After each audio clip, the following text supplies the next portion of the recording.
let's look at the nomenclature of insulin resistance, pre-diabetic, diabetes, metabolic syndrome, and then eventually diabetes. Can you take us through the spectrum?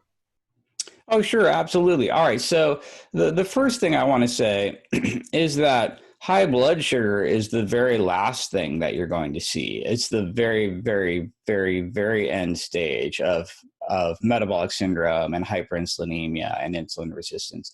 So it's really the last thing that we find. We define metabolic syndrome with five things. Number one, high triglycerides, fasting triglycerides over 150. Number two, low HDL or good cholesterol, which is less than 40 in men or 50 in women. Number three is waist circumference. Anyone who has a waist circumference above a certain size. So we have high triglycerides, low HDL, abdominal circumference, high blood pressure, and then the very fifth final thing that we start to see is impaired fasting glucose, where your fasting blood sugar goes up. But I would say that 90% of people with metabolic syndrome have normal blood sugar. So by the time your glucose is elevated, which is what most doctors are looking for, you've really had raging metabolic syndrome and hyperinsulinemia and insulin resistance for years, maybe decades.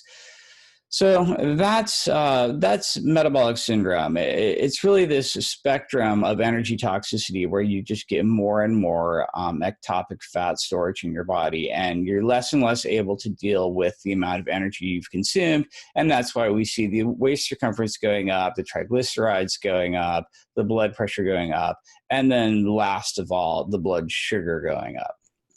At what point is somebody pre-diabetic? Are they pre-diabetic along the whole spectrum? Or when do we call them pre-diabetic where they're at risk for cancer, cardiovascular disease, retinal hemorrhaging? I know we might be splitting hairs with terminology, but for the people that are listening.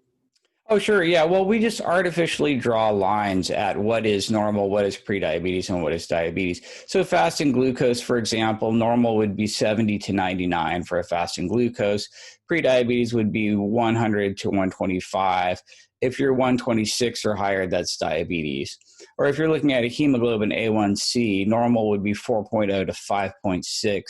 Pre-diabetic would be 5.7 to 6.4. And if you hit a 6.5 or higher, we would diagnose you with type 2 diabetes. So we just have this spectrum on fasting glucose and A1C to divide people between normal, pre-diabetic, and diabetic. And it appears that right now today, 52% of adult Americans are pre-diabetic or diabetic.